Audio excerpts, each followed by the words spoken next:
put to me after the fact. Some people ask me, why did you come in as write-in candidate? Well, because they didn't ask me till it was too late.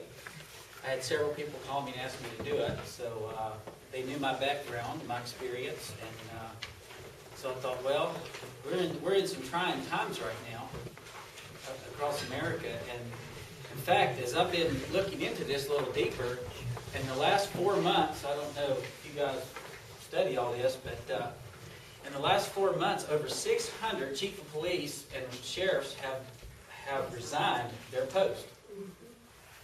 And you might ask the question, why is that? Why is that happening? And it's happening more and more every day. And it's not slowing down anymore. Well, we're going into some very peculiar situations where sheriffs are having to deal with a lot more things they've ever had to deal with before.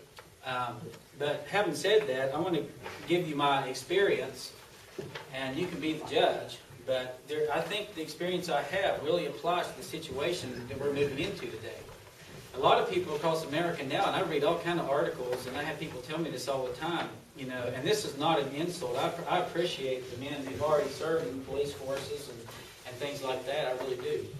In fact, I've got several friends who are police officers. I've got some that are on SWAT teams, and so I'm very familiar with law enforcement. I actually worked as a sheriff's volunteer for 3 years. But I'm just going to start at the beginning. I started in the Marines. I have 8 years in the Marines. 2 years of that was reserve, but my wife didn't think it was reserved because every time I go home, they called me out and sent me somewhere else. So I could not hold down a job. I actually thought about joining the state police one time, and that wasn't going to work because I was gone all the time. The unit I was with did most of their work for naval intelligence, so we worked in 14 different countries. That was our assigned post. Except for 1 year, I spent a whole year in the Arctic Circle on the Russian border, patrolling the Russian-Norwegian border at the very top. I don't know if you're familiar. I won't get into it too much, but there's been a dispute up there since 1959, and it's still going today. And it's pretty interesting that they have declassified that information now, but it's pretty interesting stuff if you want to look into it. There's actually little skirmishes that take place up there quite often. But during that time, I was in Desert Storm, and I've got a lot of experience that I'd never planned on getting in Desert Storm that really applies to police work as far as dealing with people. When you go into a city at 3 a.m. in the morning, and it's dark, and you're getting ready to start a war, you've got to think about collateral damage. You've got to think about people. That's one thing that's unique about the American soldier. We have compassion. People in America actually get along a lot better than the rest of the world, if you haven't noticed. We're not at each other's throats all the time. So there's a little bit of compassion, and it's very disturbing to go into a place like that and have to deal with that many people. The Iraqi soldiers would not let the civilians leave the city so that we could create what we call a clean battlefield. So we had to go in and weave between these forces and the civilians. So we were briefed quite a bit on that. We did a lot of training at Camp Lejeune and other bases around the United States to get ready for that. And I personally helped clear 3 buildings, one of them a 30-story building, with over 97 assailants inside shooting units.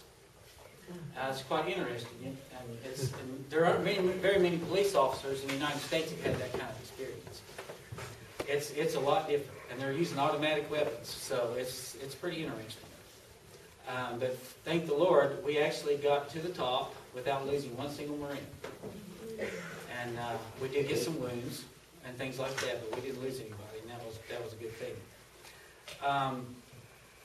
That was a big eye-opener for me.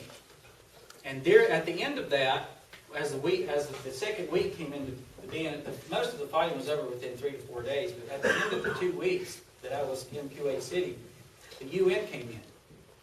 That's when I really got a lesson in life. I learned about who they were. And they were not our friends, and they were nobody's friend. We spent quite a bit of time trying to keep them from raping and looting. We thought the Iraqi soldiers were bad, the UN was worse. So I got a good experience with that. That led to, after I got out of the Marines, I joined the Jesse Helms administration. And I worked with him for 3 years. And we were working against the UN. They owed the United States government some several $1 million in back rent for the Manhattan building that they were supposed to be leasing. You're probably familiar with that. But I don't think they ever paid for it. They never did. Well, we were fighting them, and we were also trying to help American soldiers who were having conflicts with the UN. And that was pretty interesting too. Well, that one thing led to another. As I went through that program, I did a lot of studying on how they related to our government and people and the programs. Renee and the commissioner here talked about that.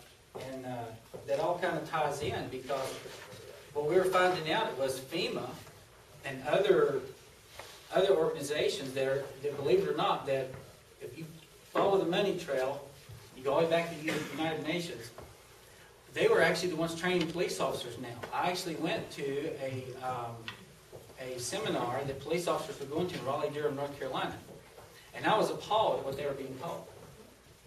Very, very anti-American, anti-constitutional type things. And this is what you're seeing today. And I'm going to get to a point here, believe me. What you're seeing today among our police forces is a paramilitary mentality. That is wrong. That's wrong. That's right. And that's happening all over the United States. And I could show you case after case after case after case where people have been abused. And it's getting worse. Some of you may know that recently over here in Seattle, an 8-month pregnant woman in her car was tased twice. Unarmed. What would cause a police officer to tase a pregnant woman? I don't care what she said. If she was probably cussing them out, I have no doubt. But is that any excuse? No, that's a lack of professionalism. That's what that is. Right. And it's a lack of duty. As I've looked into this over the years, I've got 18 years of government studies, studying the U.S. government and the UN and other entities of government. And what I'm finding, what's being taught out here to our police forces and different things, are even to our military now. I've got some young people that I actually helped get in the military now. They come and talk to me, and I counsel with them, and I take them to the recruiters, and try to give a little direction in life. But they're being asked now on their forms that they fill out. They're being asked this question: would you use force against American citizens? Well, so you might not believe this, but 37% said they would. These are our young people that's coming out of our high schools today. So you can understand, and I'm just scratching the surface right now. I'm just scratching the surface. I could go on for an hour or two talking about all of this. There's other things. But we are facing some terrible times, and this is why a lot of these police chiefs and sheriff's departments sheriffs are resigning, because they can't deal with it.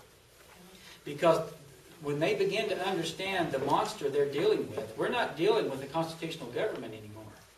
We're dealing with a government that's being pushed by foreign lobbyists and banks and the UN, and their mindset is totally different. And even if I didn't win this race and one of these other fellows got in, I feel sorry for them, because they're going to have to deal with some stuff that's going to be new and different than they've ever had to deal with before. And it's going to require some hard decision making. But it's, for me, being a Marine in the past and being in 5 combat engagements, I learned duty and honor above everything. And it doesn't matter what else is going on. I've been under fire. I've pulled a piece of shrapnel out of the back of my head. I've seen other men hurt, and I don't know how many people we probably got some veterans in here, but when you've got to think and operate under fire, it gives you a whole different mindset for the rest of your life. I am not a quitter. I will not back down from the federal government. And one of the things I would do as a sheriff is any federal entity coming into this county would be required to come through the sheriff's department before they can even